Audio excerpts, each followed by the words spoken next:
السلام عليكم ورحمة الله وبركاته. هاي دعوتوت channel YouTube جمال عبد دعوتن دعوتوت كي إلمان أورمو بك مجرتن نجيي كيا إسنا كقبو نجيي كيا نجو أمان بك مجرتن منا عربا جراتنس إثيوبيا منا كيسن جراتنس بك فيتن بي أمبا كيس جراتن بك مجراتن جريني كيا أكنا جري قد زوري أول قبه إسم برا كقبون جر إلمان أورمو ناف جرات سبكية أني كيا كيس جراتن إسنين جالت باي jaalalli kiyya onnee kiyya kee jirtan onnee kiyya keessa abbaan fedhe isin butuu hin danda'u. Ilmaan Oromoo osoo hin taane Oromummaan onnee kiyya keessa jira. Kanaafuu ilmaan Oromoo dhiifama naa godhaa. Yeroo hunda miidiyaa kanarra warri daawwattoonni kiyya yoo xiqqaattan illee yaada kiyya yeroodhaan sagantaadhaan guyyuurraan dhiyeeffachuuf hin dandeenyeef. Maaliif? Waan yeroo hin qabneef sagantaa hin qabneef. Yeroo hunda sagantaan qabu kanaafuu dhiifama naa godhaa. Yeroo sagantaa argadhe yeroo kana viidiyoo upload isinii godhaa liivira ba'uu hin dandeenyeef kanaafuu bakka malleen jiraadhaa fi na hoffalchaan jedha ilmaan Oromoo. Har'a yaadan qabadhee dhiyaadhe yaada waa'ee siyaasummaa keessatti yoo ta'e haaluma biyya keessaatii fi haala naannoo keenya keessa yookaan haala walloo keessa jiru kana mee yaada kiyya ilmaan Oromoo isin bira qaqqabsuun fedha madaa kiyya.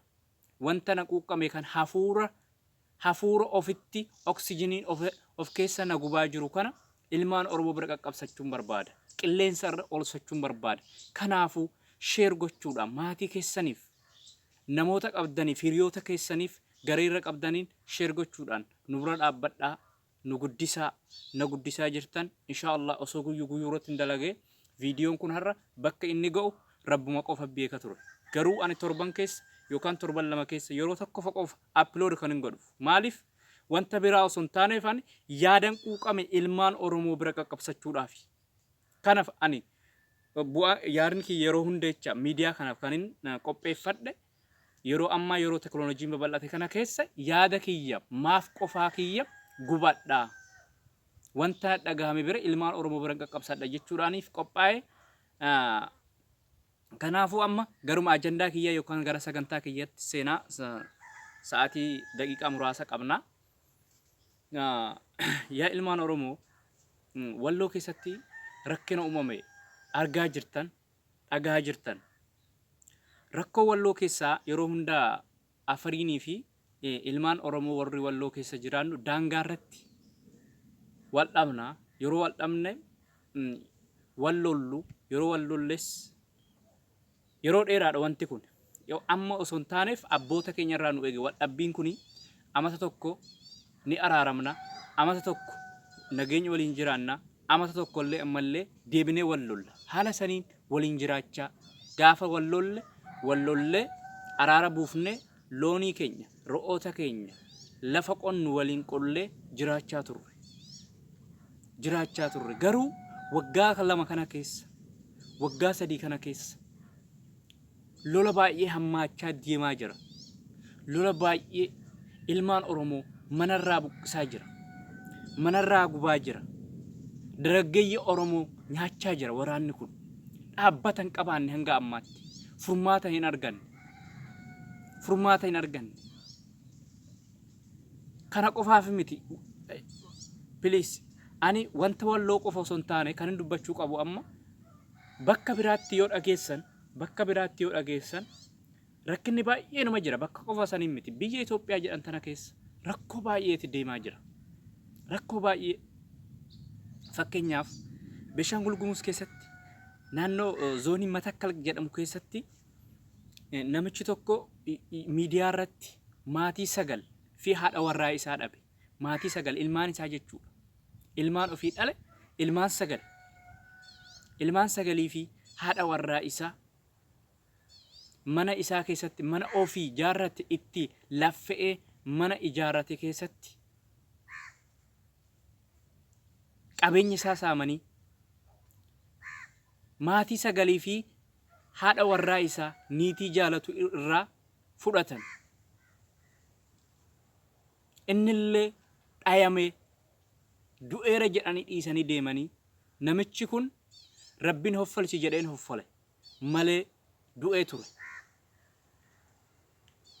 eega warri walloos yookaan warri biraa wanta kana dhagaa jirra. Nu bira dhufaa hin jiru seena garuu dhufaa jira ilmaan Oromoo. Wanti akkanaa kun mana keenya balbala keenya nurra dhaamuu deema. Nurra qaqqabu deema. Kanaafu wanta nuti goonu du'aa godhuudha. Du'aa godhuudha. Balaan kun nu bira qaqqabu deema. Nu bira dhufuu deema. Walloo keessatti baay'ee dhufaa deebi'aa jira. Garuu wanti warra maatii wajjin balaan akkana akka nu qoonnamne du'aa godha. Du'aa nu godha. Du'aa walii goona.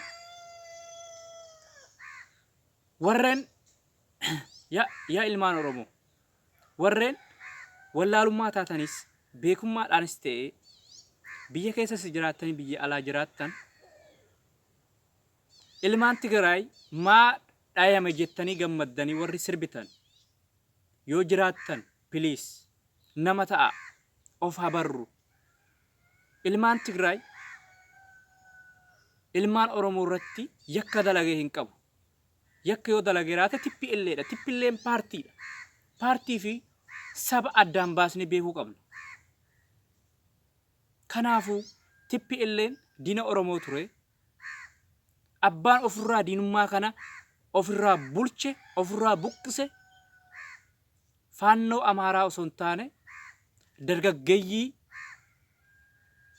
Oromooti. Qeerroo Oromooti. Kanaafuu wanti isin sirbitan Abiyyi Ahmad deeggartaniifa ilmaan Oromoo please wanta kana irraa balleessaa. Wanta kana dhiisaa. Ilmaan Tigraay akkuma keenya hiyyeessa. Akkuma keenya biyya ambaa baqata. Akkuma keenya gubachaa jira. Nama 50 Sudaan keessa baqatee UN keessa abbaan jiraatu. Nama 50 jechaan ilmaan Oromoo 10,000 yeroo 5 jechuudha.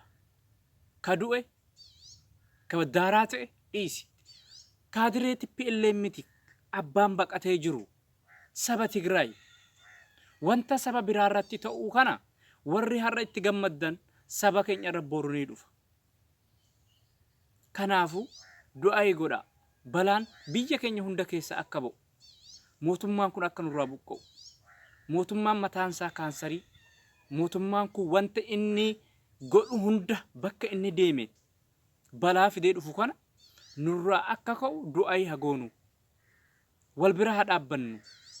Du'aadhaan wal haa gargaarru. Mootummaan kun balaa yoo ta'e malee ilmaan Oromootis ta'e biyya tanaaf waan ta'e wanta fide hin qabu. Wanta fide fakkeenyaaf warri biyya Arabaa naannoo biyya Suud Arabiyaa keessa jiraannu warreen saba Oromoo taanee saba Oromoo ala taanes akka Itoophiyaa keessatti yoo xiqqaate mana hidhaa kana keessa Suud Arabiyaa keessa 40-50 ol jiraata jedhama. Warra waggaa hidhameetu jira. Warra waggaaf ji'a lamattu hidhamee jira. Mootummaan Suud Arabiyaa nan galche jedheefa mootummaan Itoophiyaa kun wallaalummaa isaa kana namni saba isaa irratti yakka akkanaa dalagu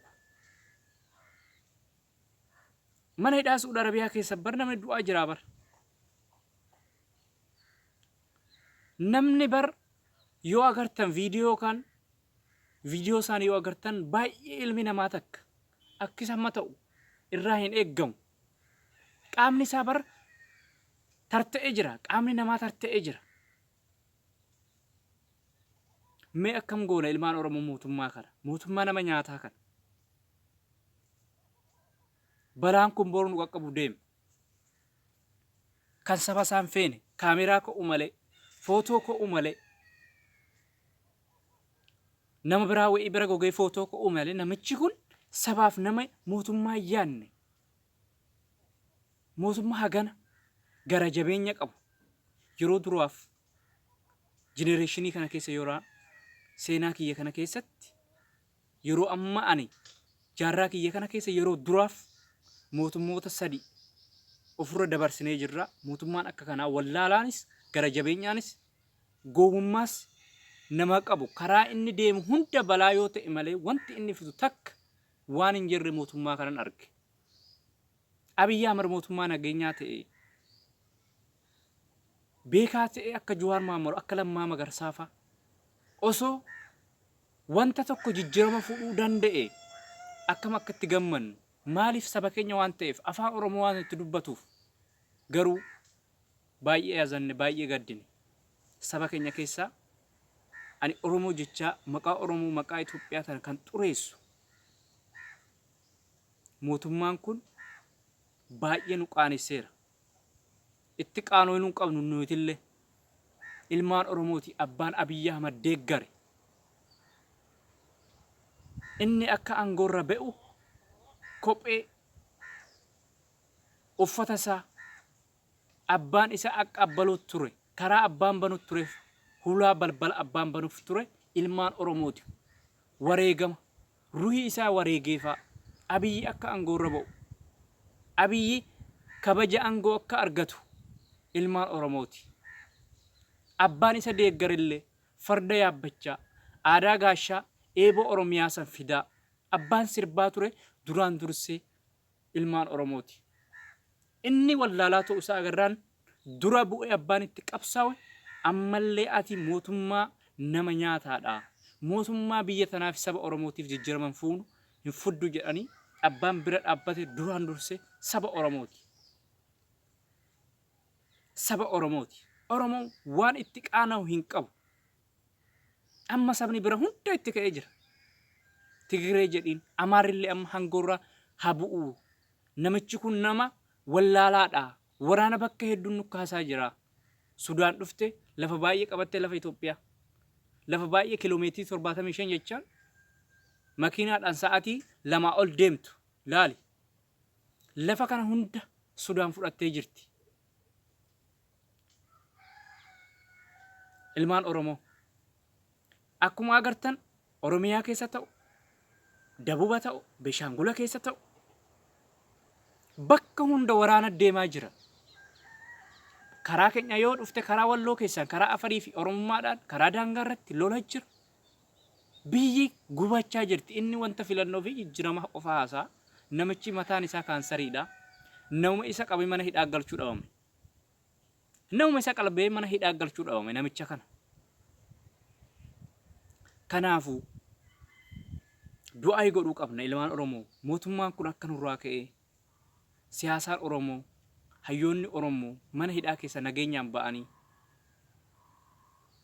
doofummaa Oromoo kana yookaan wallaalummaa Oromoo keena nu keessaa baasanii harkisanii bakka isaan ga'an yookaan ummata Oromootiif wanta nagaa yaadan du'aa goonaaf. Kanaafuu ilmaan Oromoo sagantaan kiyya asirratti xumuramee jira. Sheer gochuudhaan gargaarsa keessan isin gaafannaa. Sagantaa biraatiin walitti deemnaa. Subscribe akka guddistan abdii qabnaa. Naa jiraadhaa. Isinin jaaladhaa. Isinin galateeffadha.